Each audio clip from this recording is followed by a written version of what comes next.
Hey guys, good evening. Happy Friday. We are live here inside the Fox Chicago newsroom on Michigan and Lake.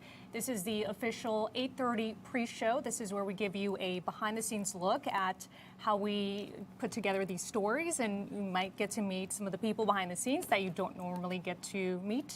What's your name? Leslie. What's Leslie, yours? I'm Brett. Hi. We're kind of new here. But the thing is, we are all from Chicagoland area, and we've all had different journeys of how we got here because everybody has a unique journey of how they end up coming back home, but it's all about getting home. So, in case you don't know, Brett Pagansky.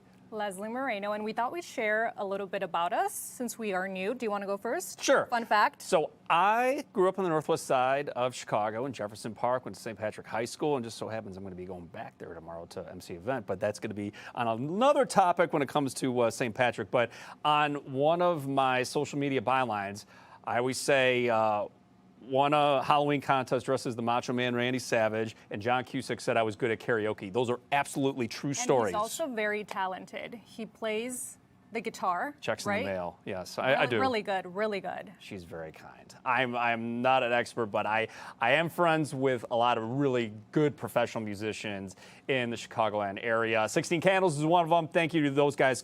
They just had their birthday celebration at House of Blues, and they were kind enough to They let you play, right? I think I bring saw yours truly on. Yeah. They allowed yours truly to come on stage and play a little Van Halen, a little jump. So if TV doesn't work out, you might have a future in. Oh, I music don't want to industry. quit my day job. This is although some of the guys in the band keep telling me, you know, you'd be a lot better if you actually took lessons and learned from some of the good professionals out there. Because I mean, one of the best guitar players in the world, his name is Dave Yerrick. He's living in Chicago and he will play all across Chicago, and he's friends with the band right now. So 16 Candles, if they're watching, they're getting lots of shout outs right now, and Dave Yerrick out there if they're watching in TV land right there. Awesome, yeah. So I am from Little Village. I've also lived in Cicero, Plainfield, Romeoville, really all over. A fun fact about me, I was a little hesitant to share this because I didn't know how people would react. We pulled back the curtain, if you will. You want to get to know us? Yeah. So fun fact about me when I was born, you know how, your parents, your umbilical cord, they cut it when you're born. Does that happen? Yeah, my parents, they took my umbilical cord and they sealed it in this vacuum, like Ziploc bag, Really? Right? So what they did, and I think this is brilliant, they took it to, at the time it was called Sears Tower, Willis Tower, and they placed it up in a little vent, really to symbolize how far they wanted me to go in life. And I just think that's so beautiful. And that's a and really... it should still be there, hopefully. And I mean, I'm here, so...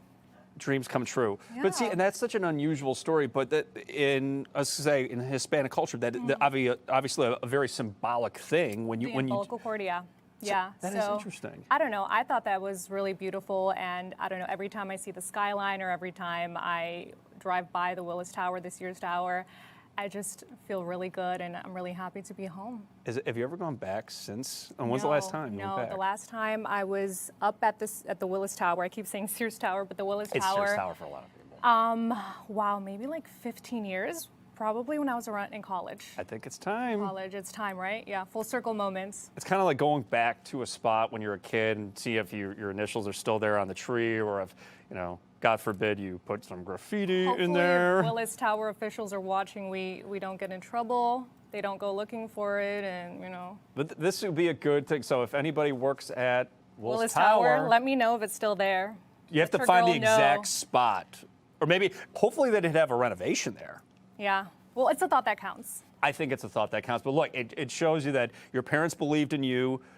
You're here now. This is the ultimate destination for you to be back here. This is your dream come true, and it's a dream come true for myself getting back. Happy to be here. We're so happy to be here. So, guys, thank you again for welcoming us back. For the people who do know us here, but of course there's a lot to get to. Yeah, the big story of the day is the Reverend Jesse Jackson, worldwide icon, civil rights icon. This is a man who was a giant here in Chicago. At one point, he was right next to Dr. Martin Luther King, and he was learning under him for a long time. And it just goes to show that even in the city of Chicago, I don't know if he's necessarily taken for granted here, just because he was always around. He was one of us. He was our neighbor, and he was always just this regular guy too. Speaking with some of his neighbors when he did pass away at the age of 84 last month, some people just said, look, he was this worldwide icon, but he was also just our neighbor. He always wanted to be part of the family cookout. He wanted to be at the graduation part, and he was just the guy. Like, if you want to borrow a cup of sugar, he's your guy. Yeah, I know a lot of kids here in Chicago grew up with him. I personally did not go to Rainbow Push, but I know a lot of friends who did, and I will say I woke up, this morning, I grabbed my cup of coffee, and I turned on our coverage. I was watching, and it's just really moving, and the impact to see all of these people waiting in line to get in to say goodbye, to pay their respects. And just, I was watching the people we were interviewing, some people drove in from other states, flew in, waited in line, and it was raining this morning. Just, that goes to show again how important he was and how important he will be. Quite the showing from former presidents. You had Barack Obama there, Joe Biden, you had Bill Clinton, you had former Secretary of State Hillary Clinton, former Vice President Kamala Harris was there. You had quite the delegation from the Congressional Black Caucus who traveled, as you were just talking, Les, from all across the country there. You also had former professional athletes like Isaiah Thomas. Even though he was a member of the Bad Boys, the Pistons in the 80s and 90s, he's a guy who grew up on the west side of Chicago, and he had such a moving story about how when he was growing up and he and his mother were struggling financially, they were in a soup line, and it was, I believe he said it was at Madison and Kedzie. I believe that's what he was saying. And they were poor, and he said, I felt at that time like I didn't matter. And we keep hearing the quote that the Reverend is from, I am somebody. And he said, at the time, Jesse Jackson just happened to be walking by, and he said he got down on his knees and prayed with them. And he said that ended up being a profound moment. And then he also talked about, because, he lost his mother a little bit ago, and he said he was at his lowest moment at that time. And he said when the Reverend lifted him up, he said, I got you. And he talked about, and you saw Isaiah getting emotional, and what a profound impact that the Reverend Jackson had on his life, and how that may have inspired him to go and get out and get out and look at where he is today. I mean, that's just one of the hundreds, dozens of stories that we've heard in the last 2 weeks or so. One of the things that was very touching as well was the music. Yes. Right? And we will have a lot of that on our 9 o'clock news hour. Jennifer Hudson. Yeah. Wow. It was very amazing music that we will have. And even Tom Ricketts, owner of the Cubs, was kind of, he was just blown back by the music, saying, I grew up Catholic, and I go to Catholic funerals quite a bit. He said, there are nothing like this. This is a celebration. It goes on for hours and hours. So many people have something to say. And even the Reverend's son was like, look, you've got the Gettysburg Address that took, I think, like 3.5 minutes. Dr. Martin Luther King's I Have a Dream speech was like 12.5 minutes. He said, we got to cut the time here. He's like, I got to be able to do a speech within that time frame in order to remember my father. But so many people had so much to say about him. Jim Zogby, Arab American Institute, was talking about how in the 80s, how he said, look, when the Reverend came to him and said, I want to partner with you. And this was at the time when the Reverend was running for President of the United States. And he was telling Jim about how much pushback at the time that he and Arab Americans were facing, how if you were anywhere near a political campaign, a lot of his Middle Eastern colleagues, they were saying, look, get rid of him. This is bad for the campaign. And the Reverend Jackson stood up for him and said, no, don't let them win. They want you to quit. Don't quit. You got to continue to fight, because that's what scares them. And that was sort of the inspiring message today about how it doesn't matter if you feel what community you come from, and if you feel marginalized, if you feel like the underdog, the little guy, the Reverend Jackson was for you. Yeah, and we'll have much more on this coming up at 9. I do want to move and get to, you have a lawsuit about a concussion that you want to tell us about? Yes, so there was a family in Valparaiso, Indiana, and the father's name is Jason Solomon. and his son, his name is Malachi, and he was getting ready to play football for the very first time, and they have off-season football workouts. It was on February 2nd where they were telling me, since we've covered the story, and you can find it right now on our website, fox32chicago.com, there was some sort of off-season workout where they were doing a drill, and long story short, his son got knocked to the ground, his head hit the ground, he ended up breaking one wrist, he sprained the other, and then he suffered a concussion.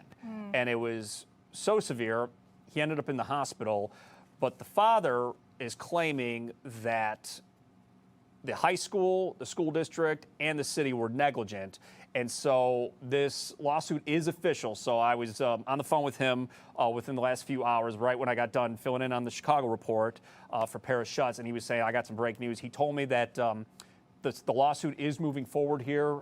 So watch the space, because there's going to be some court hearings coming up soon. But it comes down to negligence by the coaching staff, the city, the high school, and liability. And is he okay? I mean, how is he doing? Because I know concussions can be for life, So the impacts of it. So Jason told me that his son Malachi is not doing well. He said that he's been in and out of the hospital. In fact, yesterday he had just returned from Indianapolis, where he was seeing some specialists. And he's deeply worried about his son. But then this is also the same family that has dealt with, from what they've told me, is harassment on social media, intimidation. Jason Solomon was saying that both he and his son were getting death threats and threats of physical violence at school. So they feel like they're not welcome back at the school. He feels like his son can't go back to school. So that is another issue that they're talking about here. So this is another reason why they decided to file a lawsuit with Valparaiso Community Schools, the high school, and even the city of Valparaiso, since I know he has also complained to police. His words, not mine. He feels like police haven't done enough for it. So certainly this is going to be an issue that we continue to follow here. So that is the breaking news that we wanted to tell you about. But you were also working on a story, and you were out today, because here are, even though we were anchoring tonight, we also go out. All things. We report as well. I think in order to be a good journalist, you have to go out there and report there. So Leslie, you're working on a story as well. So for the 4 and the 5, this is a story I've been following for a while now. This is 2 dancers, very well known here in Chicago, very popular, were killed in a crash last month on the Bishop Ford. According to Illinois State Police, they were driving home from practice. They had gone bowling, and then they were on their way home. The vehicle there on your screen, the driver lost control. They flipped over. 5 people, 5 teammates of the same dance crew were ejected from that vehicle. 3 of them were in the hospital for a while. 2 of them, 25-year-old and 17-year-old, Bo Flemister and Hollywood. They were killed, and today was Bo's visitation. I spoke with his mother this evening. You can imagine she's absolutely heartbroken. Again, this is a story we've been following, so I've been in contact with her, and she's just absolutely devastated. I will share with you the first time that I met her, and she was telling me about this incident. She did say that she was tracking her son as he was on the way back from practice. So she was tracking him. She saw that he was on the expressway, and she noticed that on the phone, when you're tracking someone, the little, the blue dot, it stopped moving. And she says, I knew something was wrong when the little bubble stopped moving in the middle of the highway. It just stopped moving. Minutes later, she got a call from one of the coaches and told her the news. And I mean, it's really heartbreaking to me, because it's almost like she was watching this happen in real time. That makes you sick to your stomach. And he was 17 years old. Was he a senior, I believe? He was a junior, I believe, but he wanted to be a realtor. He was into fashion. He was into music. And you can tell we went to the balloon release and the vigils, and you can tell just how loved he was and is, because there were about 400 people there. And Hollywood as well, the 25-year-old choreographer, dancer. Hundreds of people.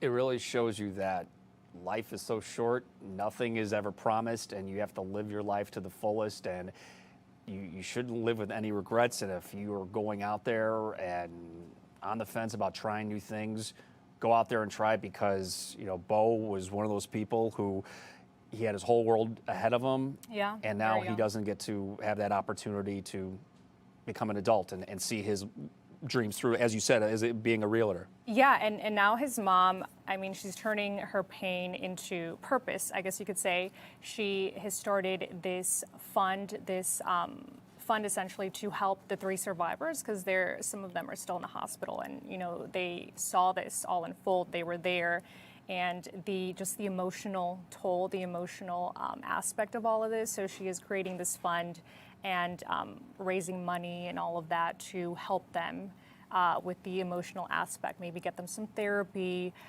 because a lot of them, she says, turn to alcohol, and that's what she doesn't want. Well, hopefully, when you see the story, if you want to know more, there's going to be some video, you're reporting as well, and if there's a link to that. We have a lot on on foxchicago.com. We will also have, we spoke with the mom at 9 o'clock. We'll have from her how she's remembering and her favorite memory of her son. So we'll have that at 9. Oh, wow.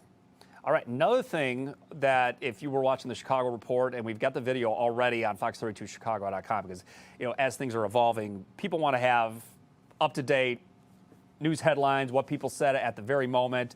And we had a really interesting conversation about former Illinois Senate President John Cullerton. And he's been out of office for a little bit. He's retired now. But the issue of affordability continues to be a big topic for everyone. Mm-hmm. It's a topic here in Chicago, Illinois, the rest of the country. Property taxes. Oof. Why do they keep going up? And even certain areas of the city have been seeing their property tax bills increase more than some of the ones in more affluent neighborhoods. So John had a really interesting proposed solution, and he's written about this, and he is a lawyer who also has been fighting the county and the city when it comes to property taxes to get people's bills to drop. One of the things they talked about was a good portion of your property tax bill goes to pay for Chicago teachers' pensions. Well, the problem with Chicago taxpayers paying into that, they also are paying for public school teachers for the rest of the state. So in a way, they're getting dinged twice.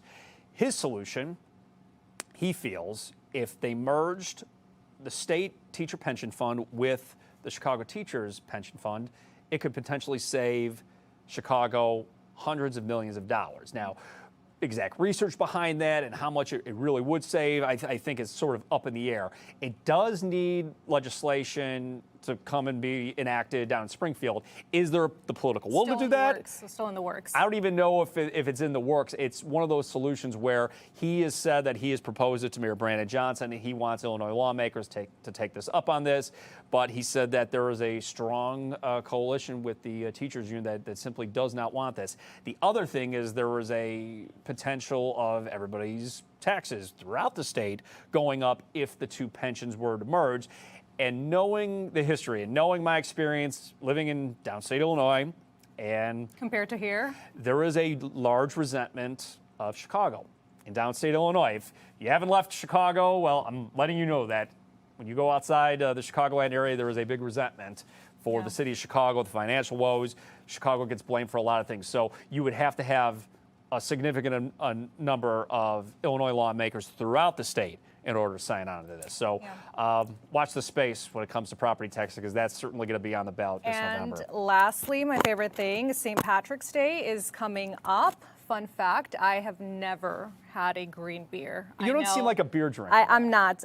Also, the fact that it's green, it doesn't appeal to me. It's just the food coloring. But I see Ryan over there. I know he was telling me, he was like, have you ever had river water?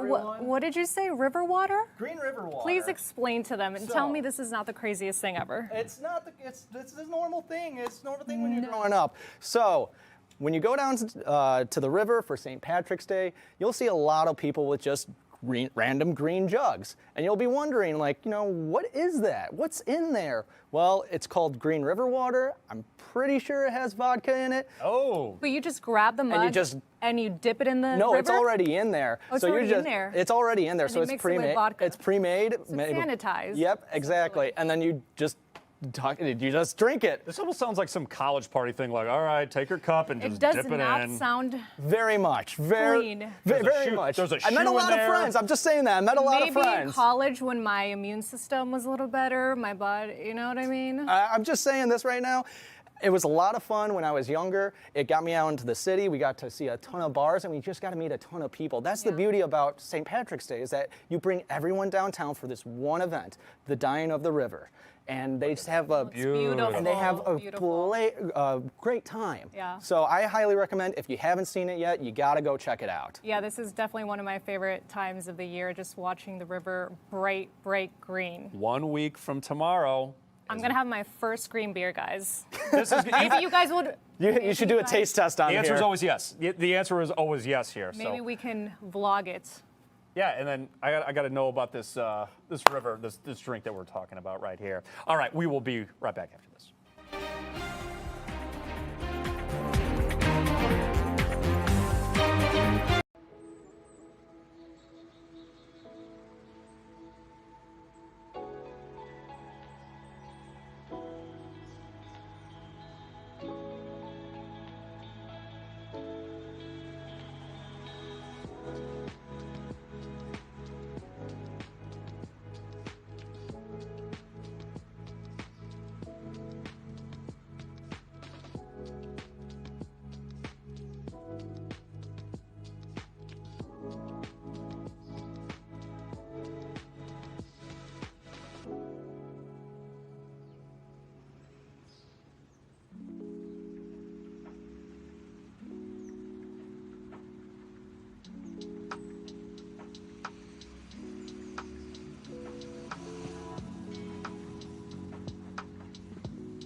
All right, good evening, welcome back. You met Ryan before. That's Ryan, me. He's like the best producer that we have around here. shucks. And, you know, I just love that he always wears a Blackhawks jersey. It's because- Jersey Friday.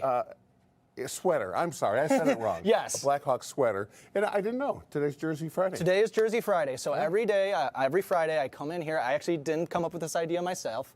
It is actually a friend of mine, Evan Boyd. He comes into work every single Friday to wear a jersey. And that's kind of just a release. Wait a minute, you only wear this on Fridays? Yeah, so I have a ton I only of... see you on Fridays, so I Exactly. thought you wore it like 7 days a week. I thought you were wearing it like church on Sundays. No, my mother would yell at me for that. Trust me, my mother's already yelled at me, and I'm pretty sure I'm going to get some feedback because of wearing a jersey. Don't yell at him. He's a good kid. You've done good, Mom. But there's a big thing going on with the Blackhawks right now. Yeah, tell me about it. Nick Foligno, captain for the Blackhawks, he just got traded today. He's going to Minnesota. Minnesota? Yeah, Minnesota Wild. And there's a reason why. Okay. Is it good? Is it a good reason? It's a heartfelt reason why. Okay. And there's one, and the reason is because he's going to play with his brother. Okay. He's 38 years old. He's on the tail end of a contract, 2-year contract, $4.5 million each year. And the reason Good work if you can get it. Yeah, I would take it in a heartbeat. But the reason that they tried so hard to get him to Minnesota is because they wanted to, Do the brotherly thing. Exactly. Brotherly love. help him out and help him for all his years of service back with Chicago. Oh, well, that's kind of cool. So, and this isn't the first time. It's kind of like, with any player. You want to make right with the player as they're going out. Yeah. And what a concept. I know. If only that was true in so many other businesses. Exactly. You know? Well, that's the thing. And so, but there's kind of some controversy here. Yeah. Because they didn't show that for Chicago legends like Patrick Kane. That's what I'm talking about. And Jonathan Taves. Yeah. So it's like, what did Foligno do that they didn't, but they brought 3 Stanley Cups? So it's like. Yeah. So what do you think? I'm thinking it's a rebuild year for the Hawks, obviously. yeah. We got Bedard still. There's a great chance that he's going to develop into one of the best players that the league has ever seen. And that's where the Hawks are really striving for right now. They're centering everything around him. Now, in my opinion, it's going to take a little more years to get back to those Sure. Stanley championship years. Right. But is it possible? Yeah, I say it's definitely possible. Things are possible. Better. It's the best chance we've had in a couple of years, so why not? I've never been to a Wild game, but used to live in Minneapolis, and I used to go to North Star games all the time, which it's about the best thing you can do when you live in Minneapolis. It's, Yeah. you know. I've been to Minneapolis once, too. I went up there to visit a friend. First time there, the one thing that took my breath away was all the lakes, and it was snowing, too. Yeah. It was Crazy. just beautiful as well. Yeah. You have something else you want to talk about? Yes, so I've been working on this story for about a couple of days. If you've been following along, I've been mentioning this, plugging it. WLTL's Rockathon is underway right now. It is a 72-hour marathon for a bunch of high school kids at Lyons Township, and it's all put on by the students. They do the wiring, they do the on-air talent, the production, the content. It really prepares them for the future. And not many high schools have as nice and facilities as WLTL does. They're live right now, and you can go donate. And I credit all my success, and for me actually getting here, to that program. Because you went through the program. Exactly. I was the sports director. And my thing, they just won the award for best high school radio station in the nation. Cool. Hey, shout out. Exactly. So these aren't some schlubs that are slapping things together. Very cool. And this is not the first year they've done this. It's been a number of years now. No, right? it's been going on for a while. And if you tune in at 10 p.m. on our Fox Chicago Channel 32, you'll see the behind the scenes. You'll see how these kids make it. You'll see the significance and why people keep coming back every year. And trust me, you'll need to listen to this. Yeah. Well, that is outstanding. Hey, there's some weather going on today. Yeah, what's going on there? Because there's something going on in Michigan, a reportedly deadly possible we were tornado. talking about that at the 4 and 5 this afternoon from a tornado that was on the ground this afternoon, south central Michigan. For us, though, things have quieted down for a while. There'll be some more showers and thunderstorms overnight tonight. And then I think most of that clears out by tomorrow morning, so you'll be able to go out and play street hockey. Perfect. In the afternoon. Perfect. Yeah. Well, we better make sure we tune into your forecast coming up at 10 p.m. Yeah, coming up. And I want to point out as well, we'll be on digital, our Fox Local app at 9 p.m. as well for a 30-minute newscast. That's the best chance. It's like there's news flying out of here left and right all day long, all night long. It's like it's a factory that cranks out news. Exactly. So you better keep it right here. We've got content coming all the time, all at you. Yeah, beautiful. Well, overnight tonight, temperatures down into the 50s. Tomorrow we'll start out in the 50s, but crash into the 40s by late in the day. But we're back into the 60s with some sunshine on Sunday and more sunshine coming your way with 70 degrees on Monday. Gotta love it. We'll see you in a minute.